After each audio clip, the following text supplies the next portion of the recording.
Selamat pagi. Majelis Jemaat GPIB Immanuel Landasan Ulin Banjarbaru mengucapkan selamat beribadah pada minggu ke-8 sesudah Pentakosta.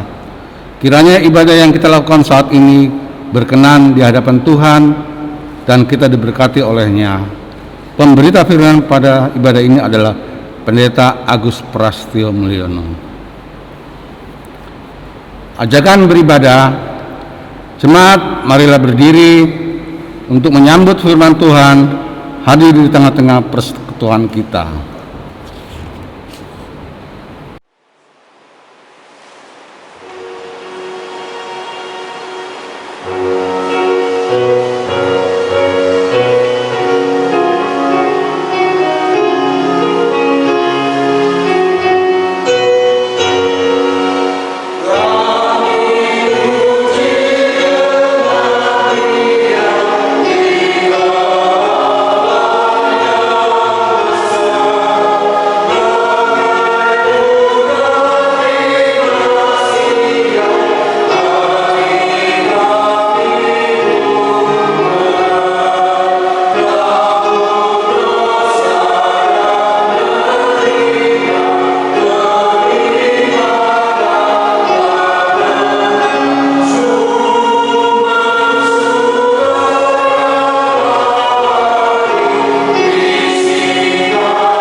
Pertolongan kita adalah dalam nama Tuhan yang menjadikan langit dan bumi.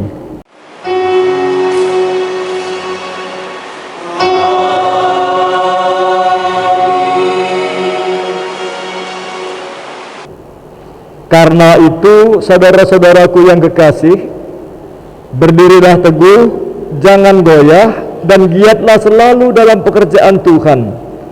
Sebab kamu tahu bahwa dalam persekutuan dengan Tuhan, jerih payahmu tidak sia-sia. Terimalah salam kasih karunia dan damai sejahtera dari Allah Bapa kita dan dari Tuhan Yesus Kristus menyertai kamu.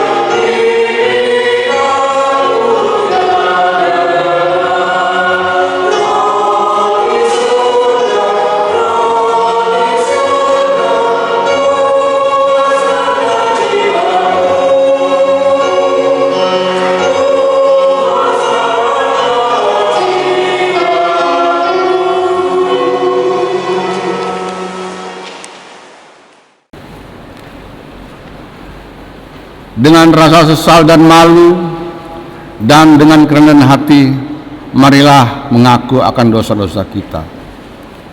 Ya Allah, kami menyadari dan mengaku bahwa sungguh dosa dan pemberontakan kami banyak di hadapan-Mu, dan dosa kami bersaksi melawan kami. Sungguh kami menyadari pemberontakan kami dan mengenal segala kejahatan kami.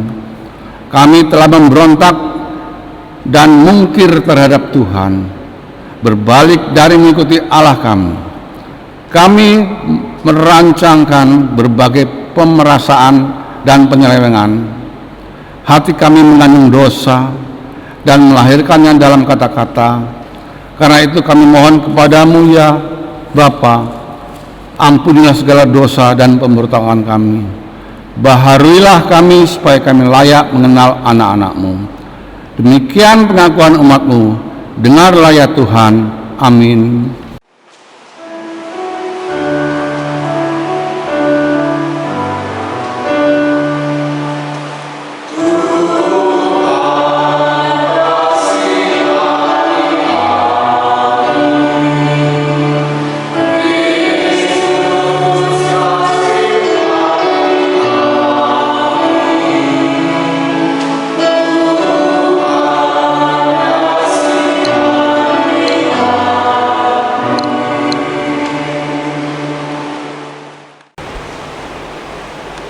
Kepada setiap orang yang telah mengaku dosa dan bertobat disampaikan berita anugerah pengampunan seperti tertulis dalam Yesaya pasal 30 ayat 15. Tertulis demikian, sebab beginilah firman Tuhan Allah yang Maha Kudus, Allah Israel, dengan bertobat dan tinggal diam kamu akan diselamatkan.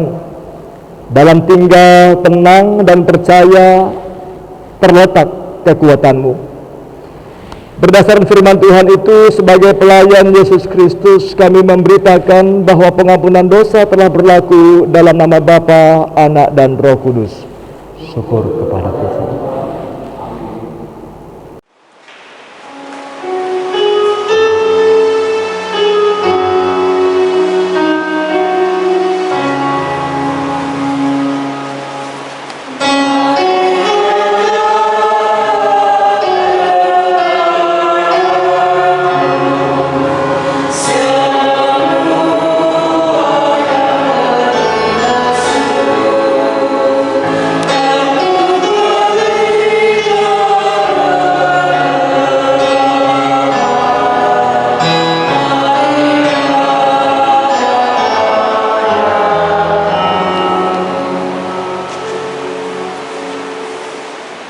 Jemaat Tuhan, mari kita berdiri untuk mendengarkan petunjuk hidup baru seperti tertulis dalam Matius pasal 5 ayat 16. Demikianlah hendaknya terangmu bercahaya di depan orang, supaya mereka melihat perbuatanmu yang baik dan memuliakan Bapamu yang di surga. Roh Kudus menolong kita mewujudkan kemuliaan Allah dalam seluruh hidup dan kesaksian kita di dunia.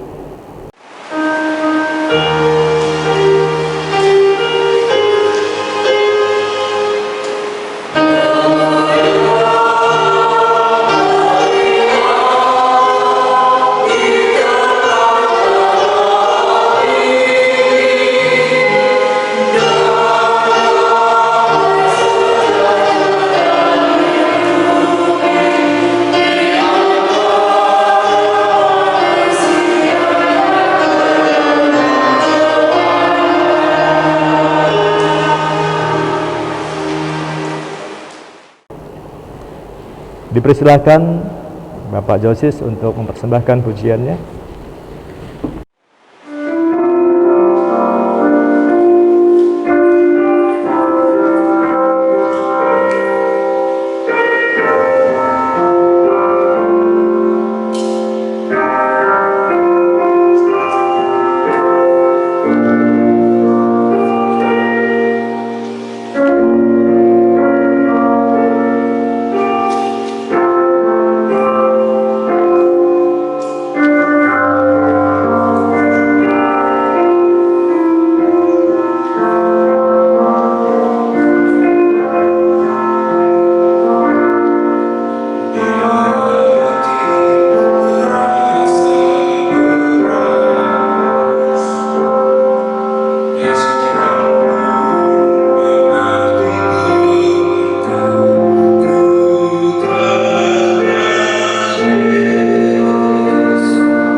Bapak Ibu jemaat Tuhan, kita mempersiapkan diri dalam pembacaan Alkitab di minggu hari ini,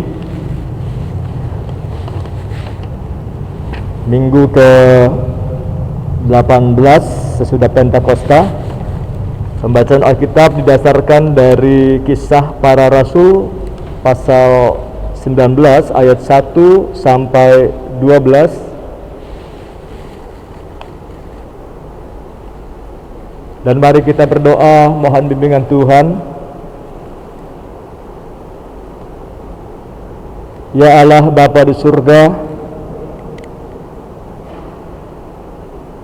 hadirlah membimbing kami selaku para hamba dan umat-Mu yang hari ini kembali diperkenankan untuk bersekutu dalam ibadah minggu, sekalipun di tengah segala keterbatasan yang ada.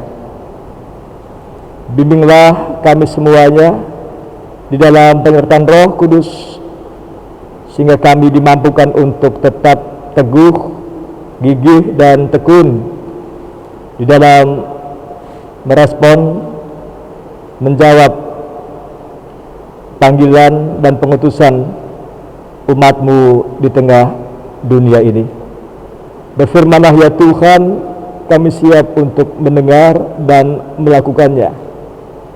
Dalam nama Yesus Tuhan, amin. Bapak Ibu jemaat, mari berdiri, kita membaca Alkitab dan menyambutnya. Haleluya.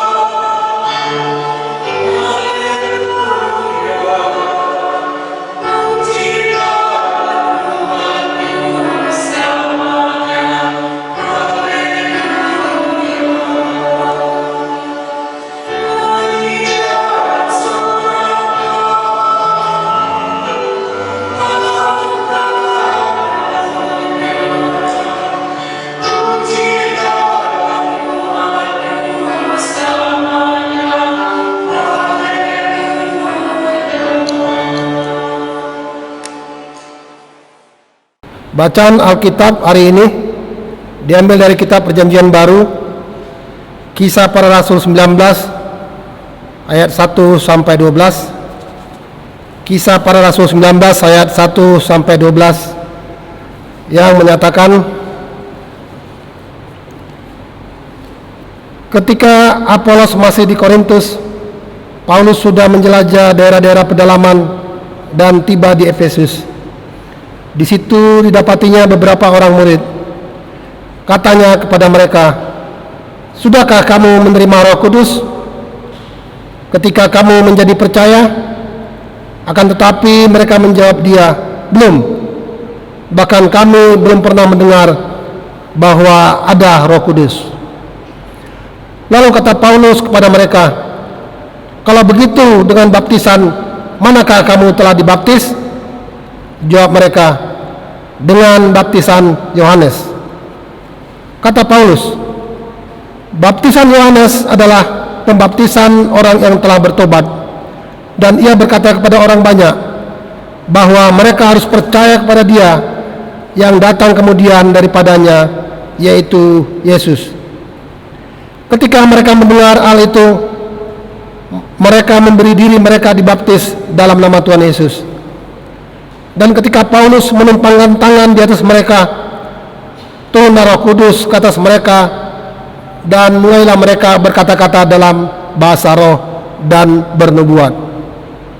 Jumlah mereka adalah kira-kira 12 orang.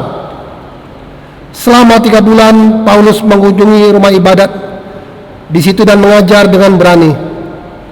Oleh pemberitaannya, ia berusaha meyakinkan mereka tentang kerajaan Allah. Tetapi ada beberapa orang yang tegar hatinya. Mereka tidak mau diyakinkan, malah mengumpat jalan Tuhan di depan orang banyak.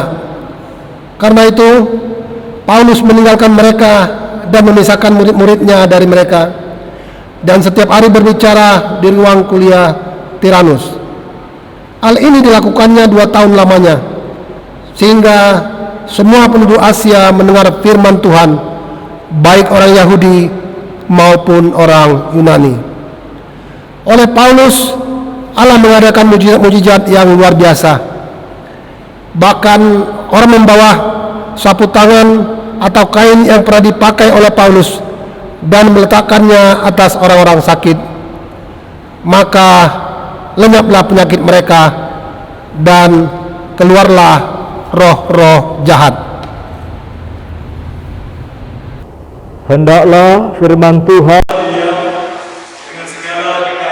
di antara kamu dan ucaplah syukur kepada Allah.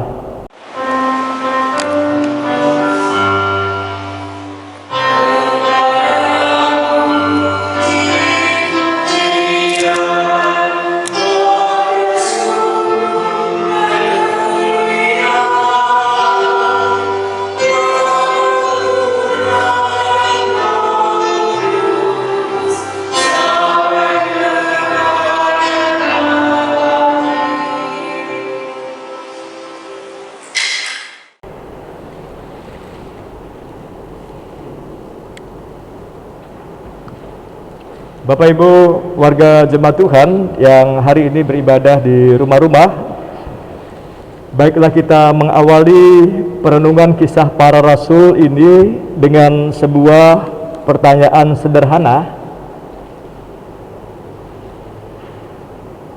Pertama, apakah kitab kisah para rasul itu adalah kitab tentang kisah perjuangan, kegigihan dan keberhasilan para rasul dalam pekabaran Injil? Ataukah, ini yang kedua pertanyaannya, ataukah kitab kisah para rasul adalah kitab tentang kehadiran Allah melalui Roh Kudusnya yang bekerja dan memampukan para rasul di dalam mengemban amanat pekabaran Injil Kristus? Yang menjawab A tidak salah, atau yang menjawab yang pertama tidak salah. Dan yang menjawab B atau yang kedua, itulah yang lebih benar, bahwa sekalipun kitab ini diberi nama kitab kisah para rasul, namun itu tidak dengan sendirinya menjadi kisahnya para rasul. Tidak dengan sendirinya menjadi kisahnya para rasul, atau hanya tentang kehebatan, prestasi, perjuangan heroik para rasul, melainkan kisah yang hendak menegaskan tentang karya kehadiran Allah, peran Roh Kudus yang menghidupi, menyemangati, memampukan dan memberdayakan para rasul, para pelayannya, yang pada hakikatnya adalah manusia biasa, sama seperti kita, yang dalam dirinya bisa rapuh, bisa khawatir, bisa takut, dan tidak kebal dari kesalahan, dosa, dari pencobaan, derita dan tantangan. Hal itu bisa dibandingkan di 2 Korintus 4 ayat 1 sampai 10 tentang harta dalam bejana. Saudara, secara garis besar teks pembacaan firman Tuhan kisah para rasul pasal 19 ayat 1 sampai 12 ini hendak memberikan pesan kepada para pembaca bahwa baik Apolos dan Paulus hanyalah alat di tangan Tuhan, hanyalah alat di tangan Tuhan. Mereka bisa disebut mata rantai perintisan misi pewartaan Injil. Roh Allah lah yang terus-menerus memimpin, menguatkan dan memampukan para hamba rasul-rasulnya melaksanakan amanat agung Kristus, agar dunia yang belum mengenal Injil menjadi percaya bahwa Yesus Kristus adalah Mesias, Juru Selamat. Dialah Allah yang hadir di tengah kita di dalam kehidupan manusia. Perhatikan ayat-ayat di Kisah Para Rasul 19 ayat 1, 2, 3, 4, dan 5. Ketika Apolos masih di Korintus, Paulus sudah menjelajah daerah-daerah pedalaman dan tiba di Efesus. Di situ didapatinya beberapa orang murid. Ayat 2, katanya kepada mereka, "Sudahkah kamu menerima Roh Kudus ketika kamu menjadi percaya?" Akan tetapi mereka menjawab dia, "Belum. Bahkan kami belum pernah mendengar bahwa ada Roh Kudus."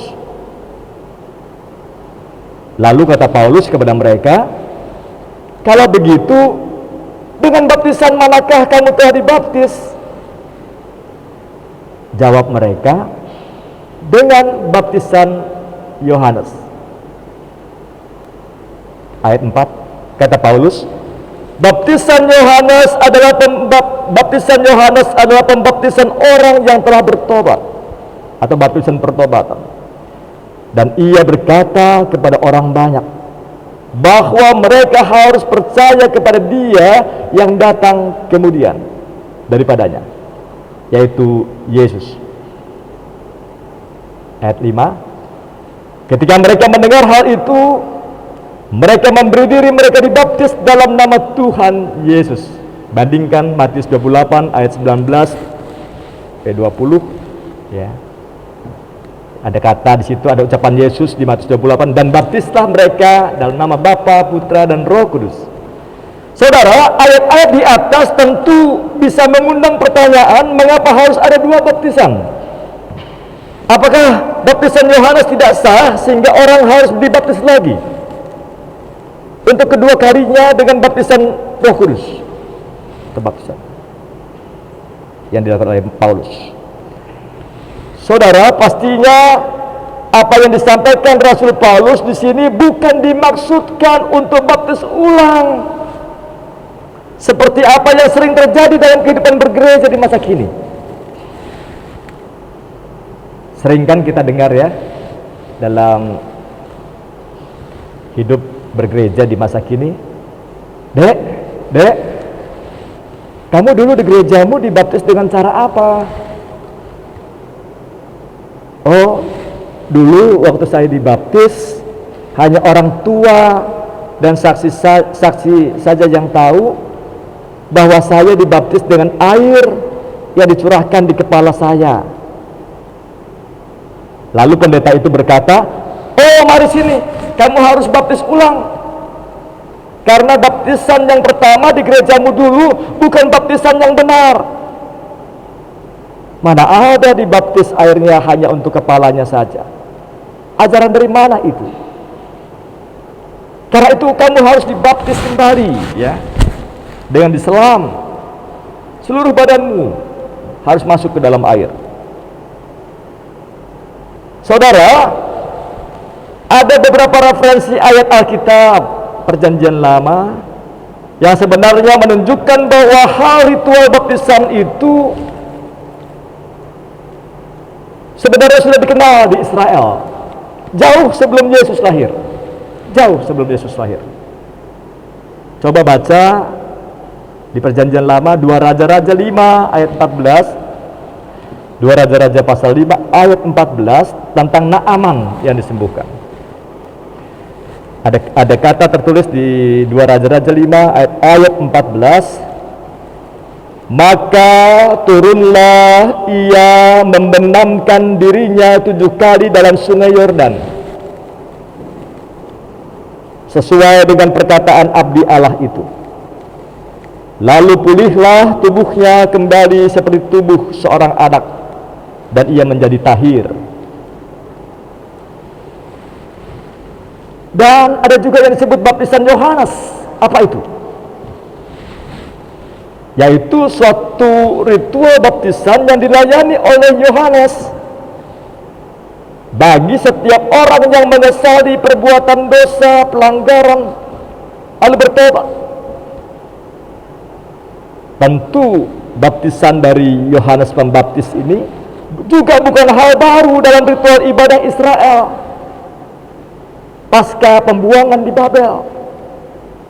Apa yang dilakukan Yohanes Pembaptis menyerap apa yang sudah menjadi tradisi keagamaan bagi orang-orang Yahudi, yaitu baptisan pertobatan. Saudara, pada Kisah Para Rasul pasal 19 ayat 4 yang tadi kita sudah baca, Paulus berkata bahwa baptisan Yohanes adalah baptisan pertobatan. Dan Paulus juga berkata bahwa mereka harus percaya kepada Dia yang datang kemudian daripadanya, yaitu Yesus. Apa artinya ini? Artinya bahwa untuk mengalami hidup dan keselamatan kekal tidak cukup hanya melalui tindakan pribadi yang menyesal dan bertobat, melalui ritus ritual keagamaan.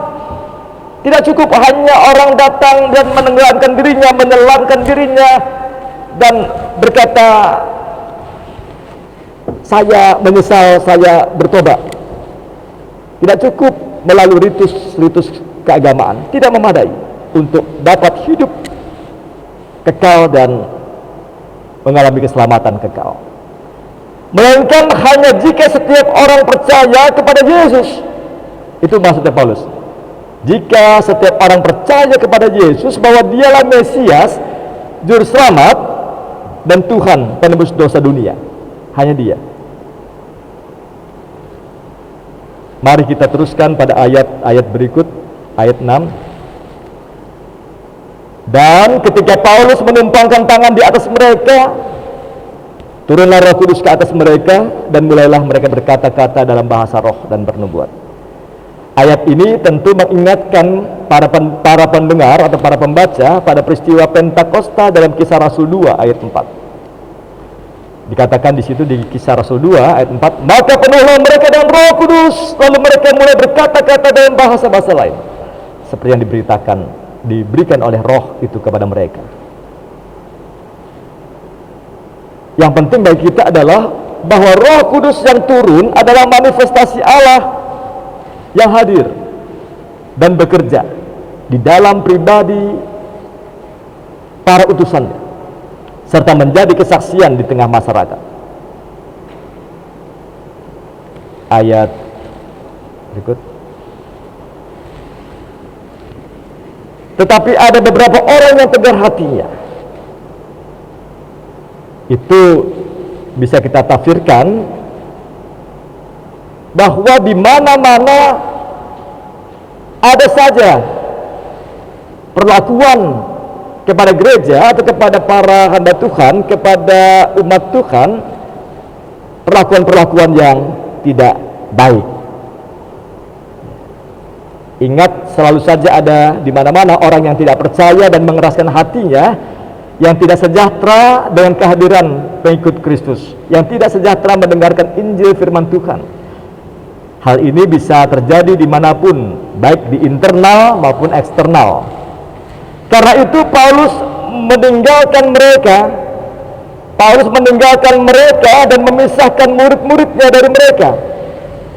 Ya, maksudnya mungkin agar tidak terkontaminasi oleh lingkungan, oleh perilaku tabiat orang yang tidak percaya dan menentang Tuhan. Mungkin juga bagi Paulus, ya, Paulus tidak mau buang-buang waktu. Masih banyak hal yang penting untuk diurusi, masih banyak hal yang penting untuk dikerjakan.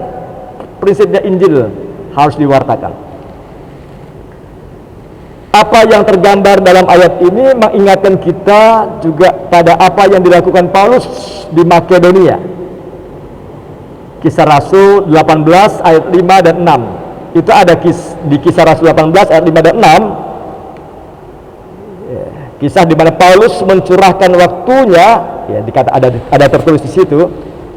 Paulus mencurahkan waktunya sepenuhnya untuk mengajarkan firman Allah dan bersaksi kepada orang Yahudi bahwa Yesus adalah Mesias. Tetapi ketika mereka menentang Dia dan menghujat Yesus, maka Paulus mengebaskan debu dari jubahnya. Ya, Paulus mengebaskan debu dari jubahnya. Itu ada di Kisah Rasul 18 ayat 5 dan 6. Dan berkata, biarlah darahmu tertanggung atas kepalamu sendiri. Itu bukan salahku. Mulai saat ini aku akan mengajarkan firman Allah kepada bangsa-bangsa lain. Berikut pada ayat 10 juga ada kata di situ, hal ini dilakukannya 2 tahun lamanya. Di Kisah Rasul 19 ayat 10 ada kata, hal ini dilakukannya 2 tahun lamanya, sehingga semua penduduk Asia mendengar firman Tuhan, baik orang Yahudi maupun Yunani, maupun orang Yunani. Apa maksud dari ayat ini? Tentu ayat ini bersifat informasi, menjelaskan dan menegaskan bahwa realitas pelayanan, realitas pewartaan Injil dimanapun tidak selalu berjalan mulus atau tanpa hambatan, tanpa penolakan. Namun demikian, Paulus tetap gigih, garis bawahi, Paulus tetap gigih dan tekun. Paulus tetap gigih dan tekun, kendati hidup pelayanan tidak pernah sepi dari persoalan, derita dan tantangan.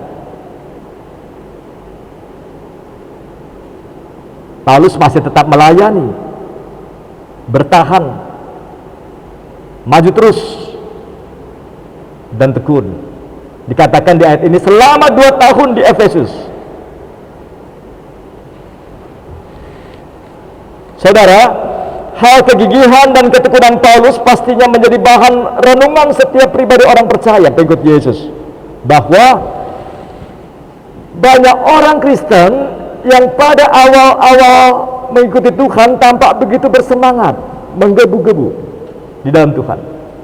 Namun seiring berjalannya waktu, semangat itu tidak lagi nampak. Yang sebelumnya begitu tekun melayani Tuhan, kini mulai kendor. Yang sebelumnya begitu tekun bersaat teduh setiap hari, kini sudah mulai bolong-bolong. Alkitab menasihatkan, janganlah hendaknya kerajinanmu kendor, biarlah rohmu menyala-nyala dan layanilah Tuhan. Roma 12 ayat 11.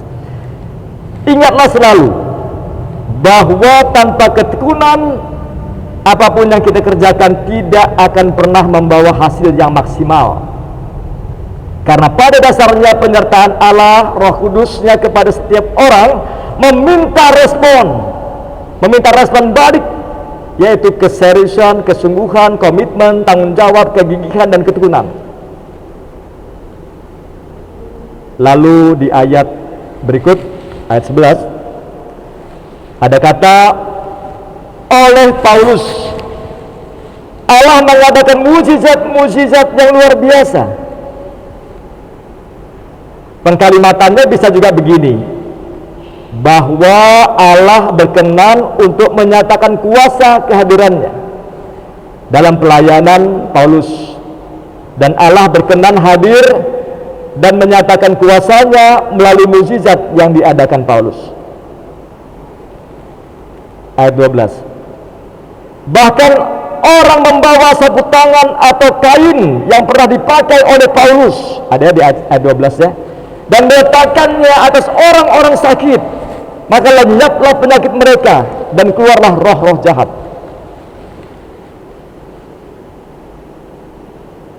Di sini tidak ada yang salah dengan sapu tangan atau kain yang dipakai oleh Paulus atau yang juga yang dibawa itu, yang dibawa oleh orang-orang, karena bukan kain itu yang mendatangkan kesembuhan, melainkan belas kasihan, kehadiran Kristus yang berkuasa yang menyembuhkan dan memulihkan. Bandingkan Markus 5 ayat 28 dan 29. Di Injil Markus 5 ayat 28 dan 29 dikatakan, sebab katanya, asalku jamah saja jubahnya, aku akan sembuh. Ya, ada peristiwa di mana ya, di antara orang-orang yang mau mendekati Yesus itu, ya, salah satu di dalamnya berkata, asalku jamah saja jubahnya, aku akan sembuh. Di mana letak inti dari kesembuhan itu? Bukan dari jubahnya Yesus, tapi iman percayanya. Sama dengan di ayat 29, Markus 5 ayat 29. Seketika itu juga berhentilah pendarahannya dan ia merasa bahwa badannya sudah sembuh dari penyakitnya. Inilah pewartaan Injil yang diberitakan oleh Paulus di Efesus, dan Tuhan berkenan juga menyatakan mujizat-mujizatnya melalui juga pelayanan Paulus kepada orang-orang di Efesus. Ayat pada Kisah Rasul 19 ayat 29, ayat 12, ayat pada Kisah Rasul 19 ayat 12 hendak menggambarkan reaksi sikap dari banyak orang yang telah mendengarkan Injil dan yang menjadi percaya dan menerima Kristus sebagai Tuhan Juru Selamat. Mereka sungguh percaya, mengimani bahwa sentuhan kehadiran Yesus itulah yang terutama. Sentuhannya berkuasa menyembuhkan karena ia mengasihani kelemahan setiap orang, dan ia adalah sumber kasih karunia dan kehidupan. Saudara, sungguh menarik memang membicarakan tentang tanda-tanda kerajaan Allah yang diwartakan oleh Paulus. Pewartaan kerajaan Allah yang hadir melalui berbagai peristiwa yang ajaib, mukjizat di masa lampau ketika Paulus melayani mewartakan Injil di Efesus, dan juga menghubungkannya pada situasi kondisi hidup bergereja di masa sekarang ini. Kalau dulu di masa Paulus konteksnya adalah banyak orang yang belum mengenal. Kalau dulu konteksnya adalah banyak orang yang belum percaya, belum mengenal, belum percaya pada Kristus sebagai Mesias Juru Selamat, sehingga Tuhan berkenan menyatakan kehadirannya melalui mukjizat untuk menyatakan, menegaskan bahwa Tuhan ada. Ia hadir di dalam Yesus Kristus, dan agar setiap orang percaya kepadanya. Namun bagi kehidupan bergereja di masa kini, kita bukan hanya berhadapan dengan orang yang belum percaya, tetapi juga berhadapan dengan orang warga jemaat yang notabene, yang pada hakikatnya adalah mereka yang sudah baptis, yang sudah sudi, yang sudah menerima Kristus, yang sudah percaya bahwa Yesus adalah Tuhan Juru Selamat. Tetapi juga yang masih sangat haus mencari mukjizat, mencari hamba Tuhan yang bisa mengadakan mukjizat, mencari gereja yang ada pelayanan mukjizatnya, mencari hamba Tuhan yang doanya berkuasa dan ampuh mengusir berbagai penyakit, mengusir penyakit kere, mengusir penderitaan, mengusir COVID. Dalam perjalanan masa tugas pelayanan di jemaat, Bapak Ibu, seringkali saya merenungkan suatu hari yang telah berlalu ketika diminta berdoa bagi warga jemaat yang sakit di opname, di rumah sakit, bukan di sini, di mana keluarganya memohon doa kesembuhan bagi anggota keluarganya yang sudah seminggu terbaring sakit, dan kemudian besoknya bukan sembuh, malah meninggal dunia. Pengalaman seperti itu bukan hanya sekali saya alami, tapi cukup seringlah mendoakan orang sakit di jemaat yang kemudian sembuh ada yang sembuh ada, tapi yang kemudian meninggal pun banyak setelah didoain. Saya sempat sedikit stres tuh, Saya bertanya dalam diri, apa ada yang salah ya dengan doanya? Saya bertanya, di manakah tanda kerajaan Allah itu di tengah keluarga jemaat yang berharap sembuh tapi malah mati?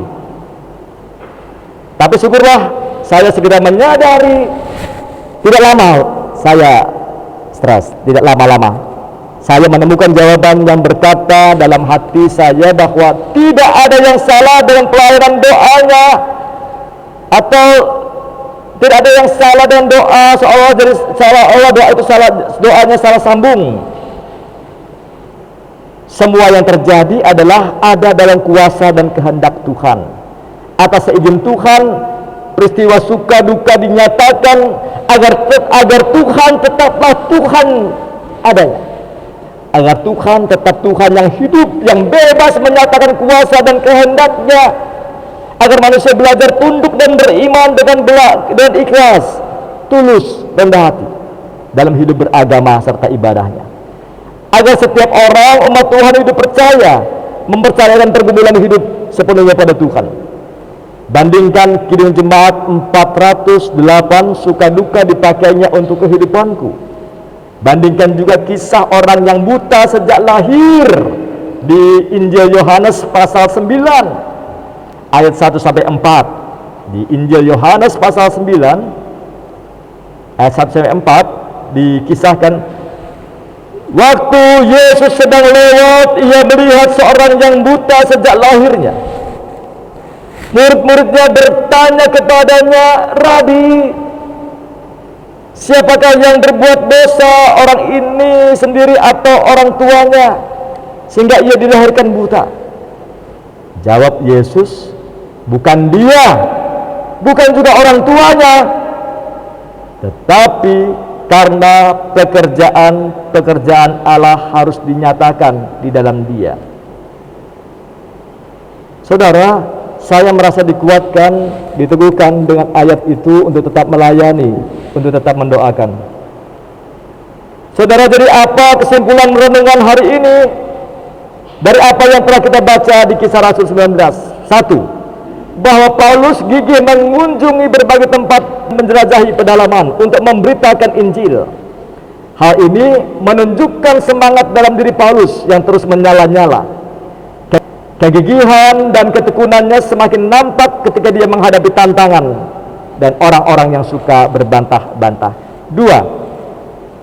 Hal berikut yang dapat kita renungkan, kegigihan dan ketekunan Paulus menjadi sebuah tanda bahwa Roh Kudus yang diam dalam hati kita adalah kuasa yang menguatkan dan membangkitkan, kuasa yang dinamis bagi setiap orang percaya untuk terus berkarya, melayani dan menjadi berkat bagi dunia.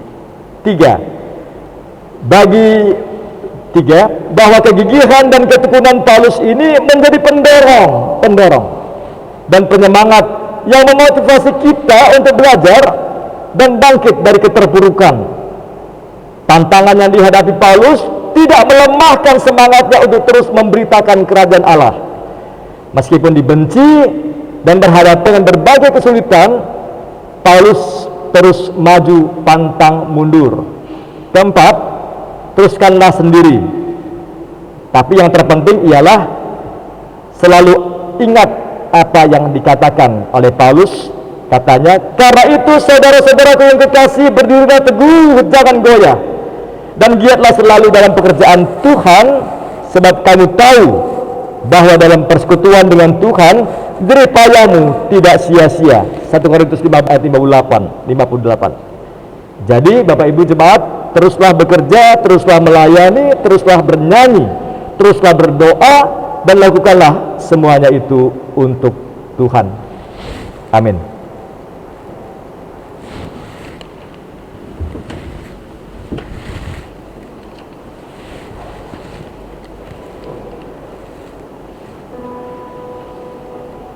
Kidung Jemaat 231.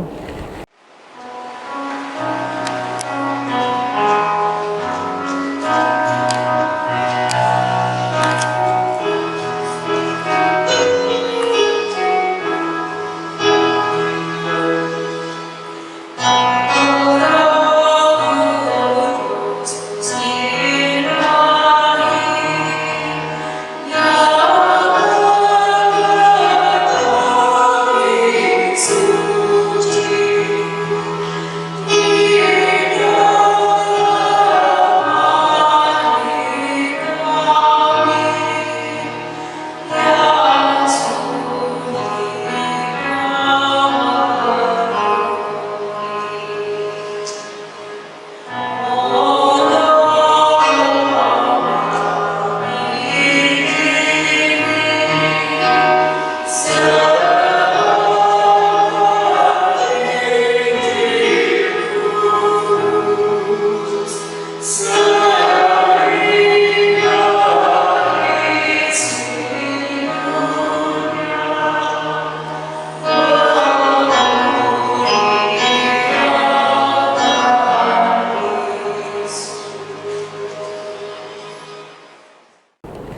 Jemaat Tuhan, mari berdiri. Kita akan mengucapkan bahwa iman rasuli dan hati dan mulut, dan setiap orang berkata, aku percaya kepada Allah Bapa yang Maha Kuasa, dan Yesus Kristus anak yang tunggal Tuhan kita, oleh karena Roh Kudus,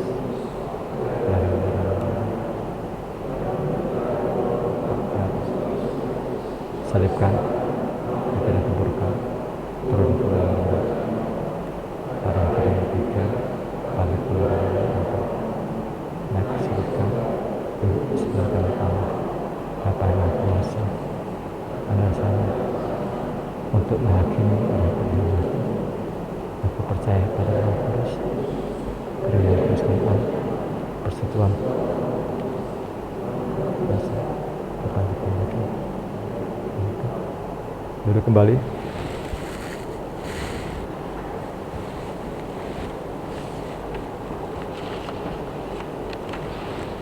Bapak Ibu jemaat Tuhan, mari bersatu hati untuk kita berdoa dalam doa syafaat. Kita berdoa.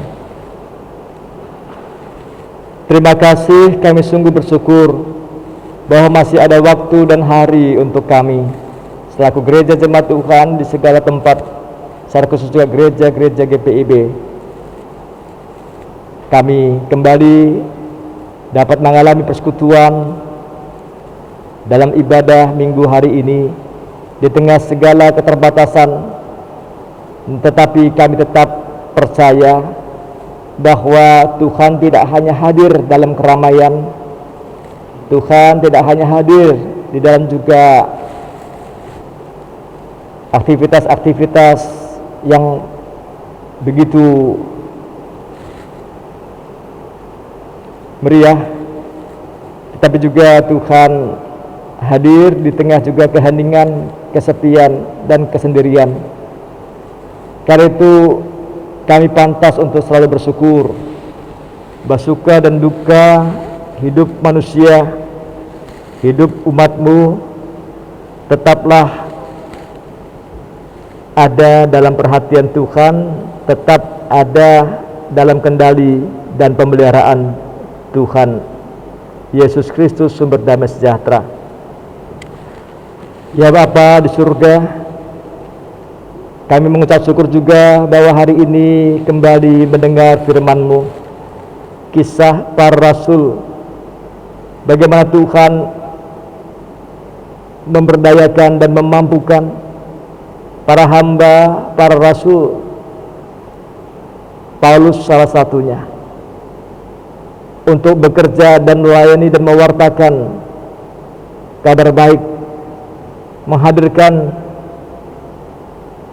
tanda-tanda kerajaan Allah agar dunia mengenal Yesus dan percaya. Dengan gigih, dengan berani, dan dengan tekun, sekalipun di tengah situasi sulit, hambatan demi hambatan bagi Paulus, namun dia tetap maju dan maju. Dan itulah Paulus yang telah engkau hadirkan, yang telah engkau juga sertai dalam misi pelayanan Injil-Mu.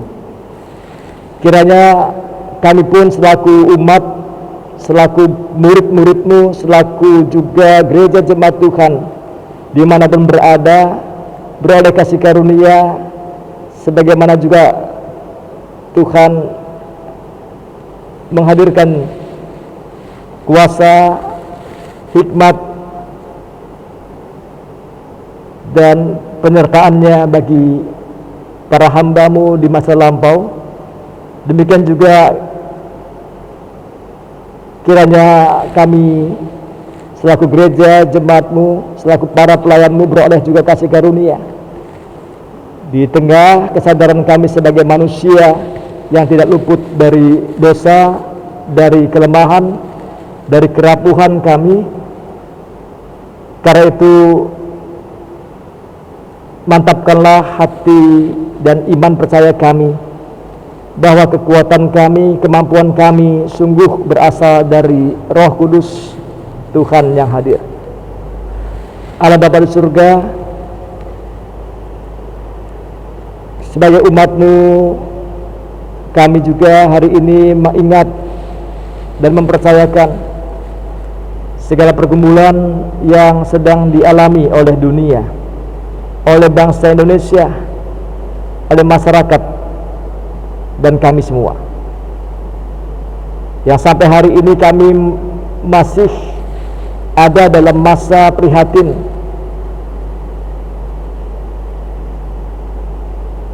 masa di mana kami ada dalam tekanan pandemi COVID.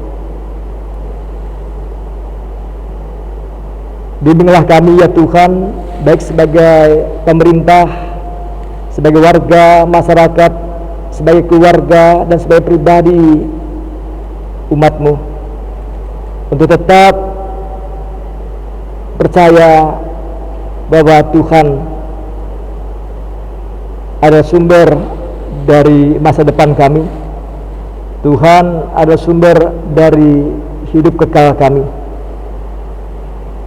Kiranya di tengah segala kesulitan dan tantangan di masa pandemi ini, kami beroleh kasih karunia untuk mengalami hati yang lemah lembut, mengalami hati yang rendah hati, mengalami hati yang senantiasa juga mau bekerja sama, mau juga saling memberkati dan mengasihi satu dengan yang lain. Khususnya juga hubungan relasi gereja di tengah masyarakat, gereja di tengah-tengah kehidupan antar suku, antar agama, masyarakat pada umumnya. Bapa di surga, berkati dalam hikmat dan penyertaan bagi pemerintah, Bapak Presiden dan Wakil Presiden bersama para menteri dan juga aparat pemerintahan di provinsi dan daerah, TNI dan Polri. Berkati dalam penyertaan damai sejahtera Tuhan Yesus bagi juga kehidupan pelayanan, persekutuan dan kesaksian gereja-gereja di Indonesia, khususnya GPIB, baik di Aras, Sinodal, Mupe dan setempat di Immanuel Landasan Ulin. Di ketiga sektor, Tuhan mengenal siapa kami selaku domba anak-anak-Mu ini, yang ada dalam keluh kesah kami, yang ada dalam kondisi-kondisi kerawanan dan juga pergumulan kami. Warga jemaat di ketiga sektor jemaat-Mu ini, kami serahkan kepadamu, baik mereka yang lanjut usia, janda dan duda, yatim dan piatu, maupun juga orang-orang yang sakit, yang terbaring di rumah dan di rumah sakit. Demikian juga kiranya juga Tuhan memberkati jemaat Tuhan yang berduka cita karena kehilangan kekasih atau anggota keluarganya. Ya Allah Bapa di surga, kami juga menyerahkan rumah tangga yang terbeban secara ekonomi karena di PHK atau dirumahkan, atau secara umum kami warga jemaat Tuhan yang terbatasi oleh ruang dan waktu, sehingga kami sulit untuk menemukan kembali pola kebiasaan yang lama, dan kami kini ada dalam kebiasaan yang baru di era adaptasi new normal. Ya Bapa di surga, bimbing kami sehingga kami tidak menjadi sesat atau menjadi juga kehilangan damai sejahtera-Mu. Dalam nama Yesus Tuhan yang telah mengajar kami berdoa, Bapa kami di surga, datanglah kerajaan-Mu, jadilah kehendak-Mu. Berilah kami pada hari ini makanan kami yang secukupnya, dan ampunilah kami akan kesalahan kami, seperti kami juga mengampuni orang yang bersalah pada kami. Dan jangan bawa kami ke dalam pencobaan, tetapi lepaskanlah kami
Jemaat, saatnya kita memberi persembahan, persepuluhan, syukur dan persembahan sukarela.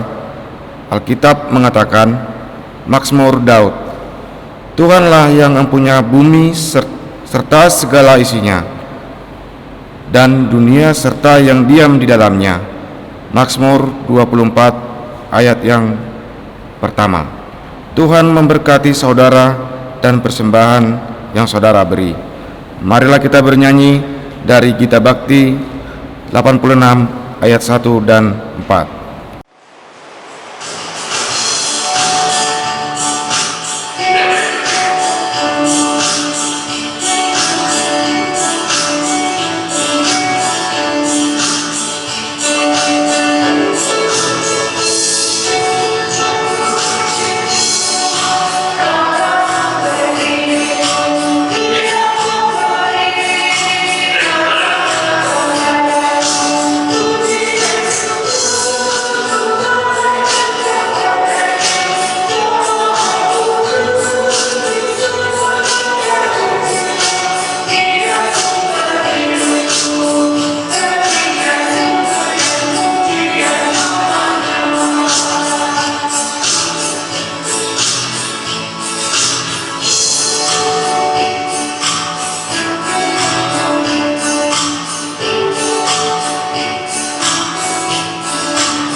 Bapak Ibu, kami undang untuk bangkit berdiri.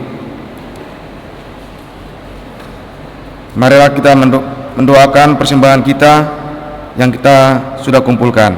Kita bersatu dalam doa. Ya Tuhan Yesus, kami bersyukur kepadamu karena kasih dan pengorbanan-Mu mendorong kami untuk memberi persembahan sukarela ini. Kami sadar bahwa persembahan kami ini tidak sebanding dengan kurban tubuh dan darah-Mu yang Engkau persembahkan bagi kami dan dunia ini. Terimalah serta kuduskanlah, ya Tuhan, agar berguna untuk pelayanan kasih dan keadilan demi kemuliaan-Mu. Amin. Silakan duduk.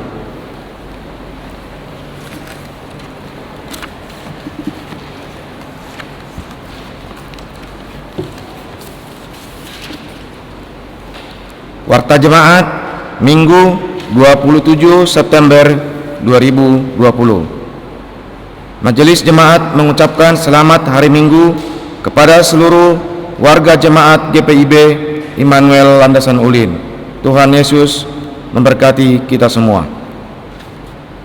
Pertama, himbauan kepada seluruh warga Jemaat GPIB Immanuel Landasan Ulin yang melaksanakan ibadah rumah tangga dan ibadah minggu di rumah-rumah secara virtual atau melalui media sosial atau YouTube. Dimohon berada di satu ruang keluarga yang berkumpul bersama anggota keluarga untuk mengikuti ibadah dari awal sampai akhir, dan dimohon tidak dalam kesibukan atau aktivitas yang dapat mengganggu konsentrasi pelaksanaan ibadah yang telah dipersiapkan. Kedua, bagi setiap warga jemaat yang datang atau mempunyai kepentingan ke gereja dan pastori, dimohon untuk memakai masker dan mencuci tangan terlebih dahulu sebagai antisipasi dan demi kebaikan bersama.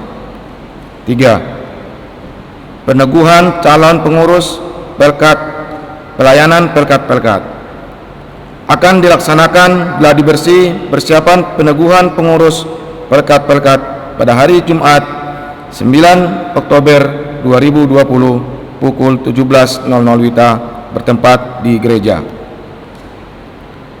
Peneguhan pengurus pelkat dilaksanakan pada hari Minggu 11 Oktober 2020 pukul 10.00 WITA.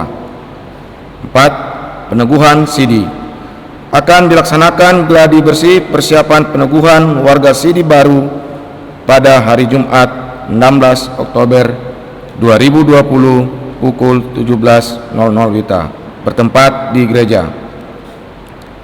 Akan dilaksanakan peneguhan Sidi pada peserta katekisasi tahun ajaran 2019-2020 pada hari Minggu 18 Oktober 2020 bertempat di gereja. Bagi peserta dimohon untuk mempersiapkan diri. Kelima, perjamuan kudus sedunia. Akan dilaksanakan perjamuan kudus sedunia pada hari Minggu 25 Oktober 2020. Dimohon warga jemaat untuk mempersiapkan diri. Keenam, pemberitahuan. Ibadah Minggu akan dimulai kembali pada hari Minggu 4 Oktober 2020 dengan pemberlakuan tata tertib atau disiplin protokol COVID dengan peraturan sebagai berikut. Jumlah kehadiran dibatasi. PA dan PT serta PKLU belum diperkenankan hadir. Kategorial pemuda, PKP dan PKB yang diperkenankan hadir. Ibadah pelkat PA tetap dilaksanakan melalui media YouTube.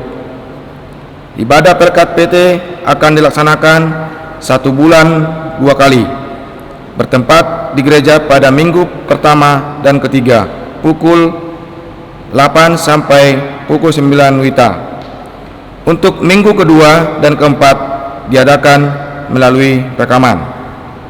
Pelkat PKLU akan dilayani melalui perkunjungan, dan ibadah pelkat PKLU akan dilaksanakan di rumah-rumah anggota pelkat PKLU dengan menerapkan protokol kesehatan. 7. Warta jemaat selengkapnya dapat dilihat di WA grup sektor masing-masing. Demikian warta pada hari ini. Atas perhatian dan partisipasinya kami ucapkan terima kasih. Kiranya segala doa dan persembahan kita berkenan di hadapan Tuhan. Tuhan Yesus memberkati kita semua.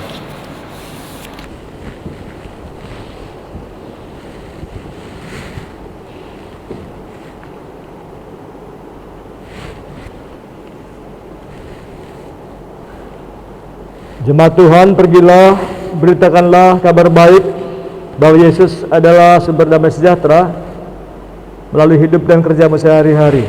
Kita berdiri, kita bakti 155 bagian 1 dan 2.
Arahkanlah hati dan pikiranmu kepada Tuhan dan terimalah berkat-Nya.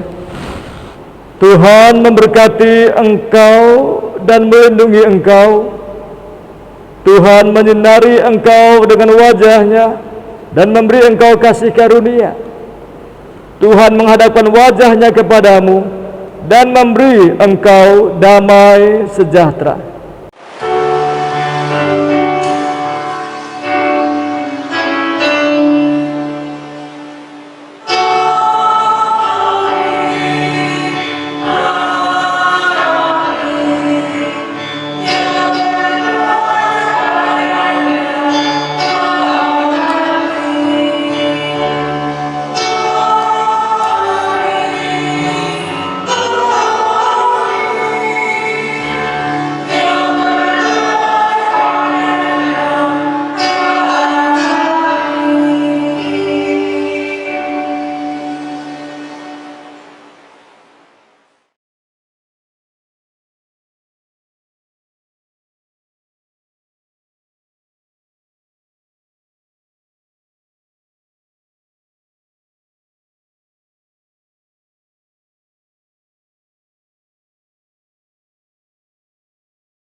Kami Majelis Jemaat GPIB Immanuel Landasan Ulin mengucapkan selamat